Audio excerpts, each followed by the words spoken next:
Baik, Assalamualaikum warahmatullahi wabarakatuh. Selamat pagi anak-anak. Udah pada bangun belum? Udah jam berapa nih? Ayo kita belajar. Kita mulai pembelajaran. Untuk tadi yang sudah absen, sekarang kita lihat, kita buka bukunya. Buku paket tema 8, halaman buku paket tema 8. Kita lihat di sini ya, subtema 2, halaman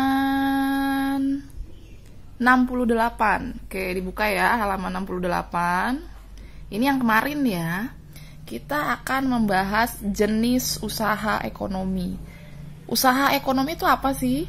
Usaha ekonomi adalah usaha yang dilakukan oleh setiap manusia untuk memenuhi kebutuhan hidupnya. Usaha ekonomi dibagi menjadi dua. Ada yang dikelola sendiri, ada yang dikelola bersama. Kemarin kita sudah belajar yang dikelola sendiri apa? Pertama ada di halaman 68 ya. Ini contohnya, pertama adalah usaha pertanian. Oke, petani ya. Lalu yang kedua apa? Ada di halaman 69. Kita lihat di sini ada usaha jasa. Usaha perdagangan, maaf. Usaha perdagangan. Kalau tadi usaha pertanian itu adalah menanam ya, menanam, menghasilkan bahan baku, misalnya menanam padi, menanam cabai, palawija ya, berkebun. Nah, seperti itu. Lalu ini usaha perdagangan adalah jual beli. Contohnya pedagang keliling, pedagang kaki lima di pasar, di warung, di toko ya. Dan satu lagi adalah usaha jasa. Ya, bisa dilihat usaha jasa di halaman 69 masih sama. Usaha jasa contohnya salon, katanya salon, fotokopi, bengkel, potong rambut. Nah, ini adalah usaha-usaha yang dikelola sendiri ya. Ada lagi yang keempat di halaman 70 adalah industri kecil ya.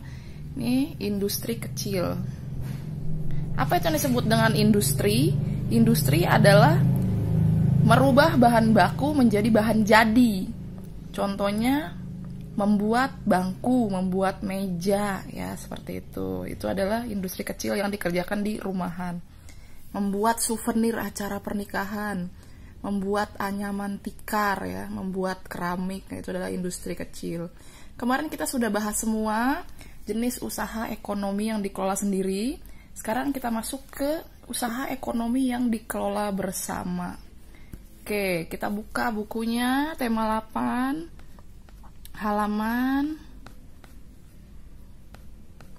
pembelajaran 4 ya, halaman 75. Oke, ini adalah usaha ekonomi yang dikelola oleh kelompok atau dikelola bersama.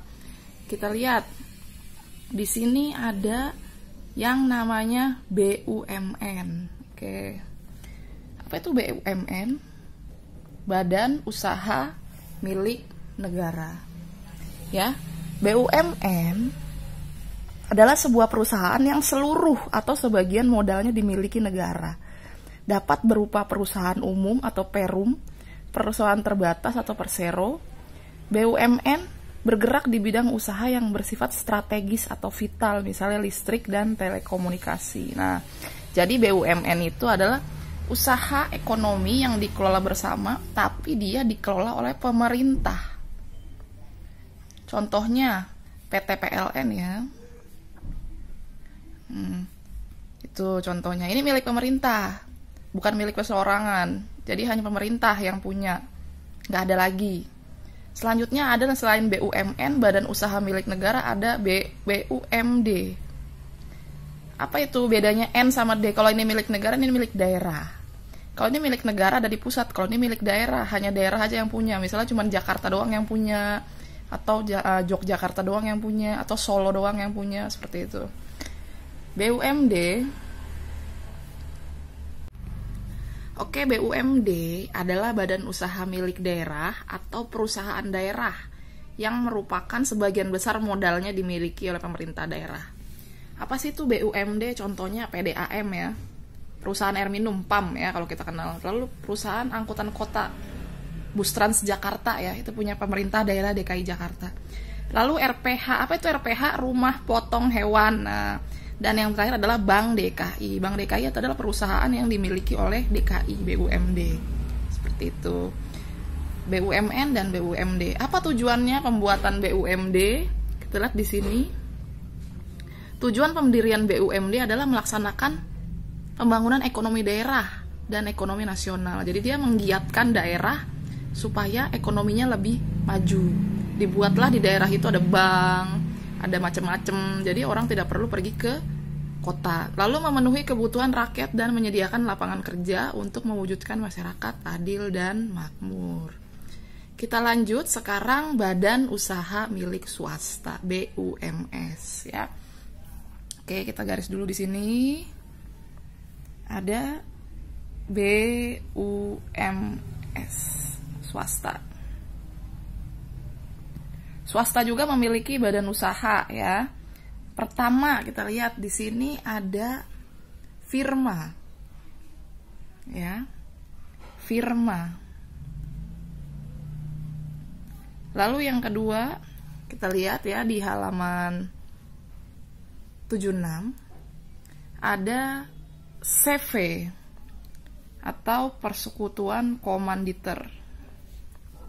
Lalu selanjutnya ada PT, perseroan terbatas. Ya. Nah, ini adalah 3 badan usaha milik swasta. Apa bedanya? Firma, CV, PT, apa bedanya? Kita lihat. Firma adalah usaha ekonomi bersama yang didirikan oleh sekurangnya 2 sekutu. Pendiri firma biasanya orang-orang yang saling kenal. Nah, berarti teman-teman gitu ya. Setiap anggota memiliki hak untuk bertindak atas nama firma. Anggota firma juga bertanggung jawab secara penuh atas resiko. Jadi ini 2 orang atau lebih. Dia semuanya bertindak sama. Jadi kalau ada yang kerja semua gitu. Seperti itu ya. Kalau CV 2 orang, tapi 1 kerja, 1 modal. Ya, jadi 1 orang kerja, 1 orang modal doang, nggak usah kerja, dia cuma hanya mensuplai modal aja, punya aja. Dan yang terakhir adalah PT. Kalau PT ini orangnya banyak, dan semuanya berbentuk saham.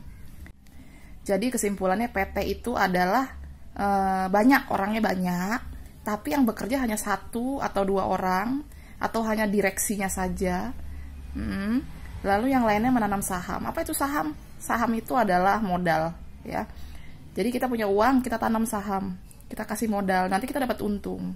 Mereka yang menjalani, kita hanya mendapat untung saja dari hasil keuntungan PT tersebut. Ya, ini. Nah, ini semua adalah jenis usaha ekonomi yang dikelola sendiri dan dikelola bersama. Ada lagi 1 jenis usaha ekonomi, yaitu usaha ekonomi nasional, yaitu adalah koperasi. Apa sih koperasi itu? Oke, kita lanjut ya, kita buka buku lagi. Halaman 77. Oke, 77. Nah, ini dia adalah koperasi. Koperasi itu adalah badan usaha yang beranggotakan orang-orang atau badan hukum yang melandaskan kegiatannya pada prinsip koperasi sekaligus gerakan ekonomi rakyat. Jadi dia ada di Undang-Undang Dasar pasal 33 ya. Di situ asasnya koperasi apa? Kekeluargaan. Apa sih kekeluargaan? Segala sesuatunya jika terjadi masalah diselesaikan secara kekeluargaan, rapat musyawarah. Ya, sesuai dengan sila keempat. Koperasi pertama kali didirikan oleh Dr. Andes Muhammad Hatta. Jadi Muhammad Hatta ini adalah bapak koperasi. Oke, kalau ada pertanyaan siapakah bapak koperasi Indonesia, jangan lupa Dr. Andes Muhammad Hatta. Lalu apa sih itu koperasi? Masih belum jelas ya. Koperasi itu, Bu Guru jelaskan, adalah suatu bentuk usaha yang di dalamnya terdiri dari beberapa bagian. Jadi koperasi itu kumpulan orang-orang ya. Orang-orang itu nanti ada yang jadi ketua, ada yang jadi anggota, ada yang jadi pengurus. Orang-orangnya dikumpulkan jadi satu, lalu dibuatlah suatu bentuk usaha. Mau usaha apa? Oke, lanjut. Yang pertama adalah koperasi konsumsi. Apa itu koperasi konsumsi? Seperti yang disebut adalah konsumsi adalah memakai untuk kebutuhan sehari-hari. Jadi di koperasi itu dia menjual segala macam kebutuhan sehari-hari. Seperti toko, dia menjual. Kita bisa membeli sabun, beras, dan peralatan apa-apa saja di koperasi tersebut. Itu adalah koperasi konsumsi. Kemudian ada lagi yang disebut dengan koperasi simpan pinjam. Nah, koperasi simpan pinjam ini maksudnya adalah seperti bank dia modelnya. Kita bisa menyimpan uang, kemudian kita juga bisa pinjam uang. Kita pinjam uang, misalnya pinjam 100.000, dibayar selama 3 bulan. Jadi setiap bulan kita mencicil sekian, seperti itu, 30.000, 35.000, 35.000 sampai lunas. Lalu ada lagi koperasi produksi. Koperasi produksi itu adalah yang menghasilkan bahan baku. Misalnya dia membuat tahu, membuat tempe, ya, atau membuat memproduksi. Kemudian ada koperasi jasa, yaitu koperasi yang menyediakan layanan atau jasa bagi anggotanya, misalnya koperasi angkutan. Jadi koperasi tersebut menyediakan mobil untuk disewakan menjadi angkutan atau penyewaan rental seperti itu. Lalu koperasi serba usaha.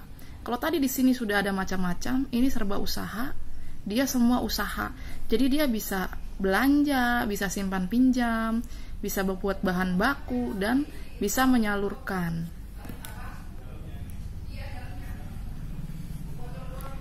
Menyalurkan segala macam produksi dari koperasi tersebut. Biasanya itu di daerah namanya KUD.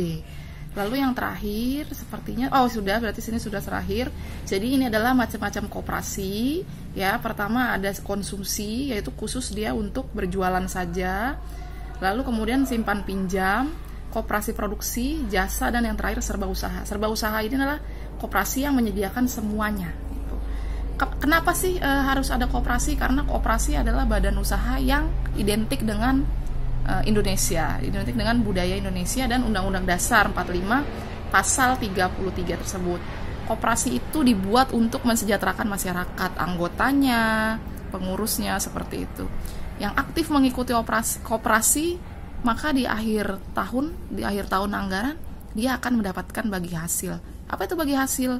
Yaitu keuntungan yang diberikan dari hasil koperasi tersebut kepada anggota-anggotanya. Jadi setiap tahun dia akan bagi hasil. Seperti itu. Jadi kalau kita ikut koperasi, kita akan mendapatkan keuntungan, yaitu bagi hasil di akhir tahun.